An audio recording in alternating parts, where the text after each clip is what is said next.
ବର୍ତ୍ତମାନର ବଡ଼ ଖବର ହେଲା ହ୍ୱାଇଟ୍ ହାଉସ୍ ସୁରକ୍ଷା ବଳ ନିକଟରେ ଏକ ସାଂଘାତିକ ଘଟଣା ଘଟିଯାଇଛି। ଜଣେ ସଶସ୍ତ୍ର ବନ୍ଧୁକକାରୀ ହ୍ୱାଇଟ୍ ହାଉସ୍ ପରିସରକୁ ଗୁଳି ଚଳାଇଥିବା ବେଳେ ଆମେରିକାର ସିକ୍ରେଟ୍ ସର୍ଭିସ୍ ଏଜେଣ୍ଟମାନେ ତୁରନ୍ତ କାର୍ଯ୍ୟାନୁଷ୍ଠାନ ଗ୍ରହଣ କରି ସନ୍ଦିଗ୍ଧକୁ ମାରି ପକାଇଛନ୍ତି।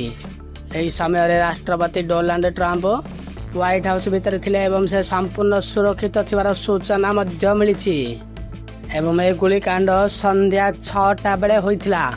ତା ସହିତ ଜଣେ ପୁରୁଷ ସନ୍ଦିଗ୍ଧ ସିକ୍ରେଟ୍ ସର୍ଭିସ୍ ପୋଷ୍ଟର ଗୁଡ଼ିକୁ ଲକ୍ଷ୍ୟ କରି ପ୍ରାୟ 3 ରାଉଣ୍ଡ ଗୁଳି ଚଳାଇଥିଲେ, କିନ୍ତୁ ସେ ବାହ୍ୟ ସୁରକ୍ଷା ପ୍ରାଚୀର ଭାଙ୍ଗିବାରେ ବିଫଳ ହୋଇଥିଲେ। ସୁରକ୍ଷା କର୍ମୀମାନେ ତୁରନ୍ତ ପାଲଟା ଗୁଳି ଚଳାଇବାରୁ ଘଟଣାସ୍ଥଳରେ ହିଁ ବନ୍ଧୁକଧାରୀଙ୍କର ମୃତ୍ୟୁ ହୋଇଥିଲା ଏବଂ ଏହି ଗୁଳି ବିନିମୟରେ ଜଣେ ସାଧାରଣ ନାଗରିକ ମଧ୍ୟ ଆହତ ହୋଇଛନ୍ତି। କୌଣସି ସିକ୍ରେଟ୍ ସର୍ଭିସ୍ ଏଜେଣ୍ଟ ଆହତ ହୋଇନାହାନ୍ତି। ତେବେ ସୁରକ୍ଷା ଦୃଷ୍ଟିରୁ ହ୍ୱାଇଟ୍ ହାଉସ୍କୁ କିଛି ସମୟ ପାଇଁ ଲକ୍ଡାଉନ୍ କରାଯାଇଥିଲା, ଯାହା ପରବର୍ତ୍ତୀ ସମୟରେ ସ୍ଥିତି ନିୟନ୍ତ୍ରଣକୁ ଆସିବା ପରେ ହଟାଇ ଦିଆଯାଇଛି। ତେବେ ଏହାକୁ ନେଇ FBI ସମେତ ସମସ୍ତ ଆଇନ ଶୃଙ୍ଖଳା ରକ୍ଷାକାରୀ ସଂସ୍ଥା ବର୍ତ୍ତମାନ ଏହି ଘଟଣାର ତଦନ୍ତ ମଧ୍ୟ କରୁଛନ୍ତି।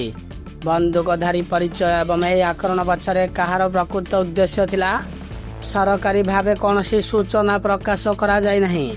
ଟ୍ରମ୍ପ ପ୍ରଶାସନ ପାଇଁ ଏହା ଏକ ବଡ଼ ସୁରକ୍ଷା ଆହ୍ୱାନ ଭାବେ ଦେଖାଯାଉଛି, କାରଣ ଗତ ଏପ୍ରିଲ ମାସରେ ହ୍ୱାଇଟ୍ ହାଉସ୍ କରେସ୍ପଣ୍ଡେନ୍ସ ଡିନର ସମୟରେ ମଧ୍ୟ ଗୁଳିକାଣ୍ଡ ଘଟଣା ସାମ୍ନାକୁ ଆସିଥିଲା। ବର୍ତ୍ତମାନ ଆଗକୁ କ'ଣ ରହିବ ଖବର ଆମେ ଆପଣଙ୍କୁ ନିଶ୍ଚୟ ସେୟାର କରିବୁ। ତା ସହିତ ଆପଣମାନେ ଆମ ଚ୍ୟାନେଲ ସହିତ ଯୋଡ଼ି ହୋଇକି ରୁହନ୍ତୁ।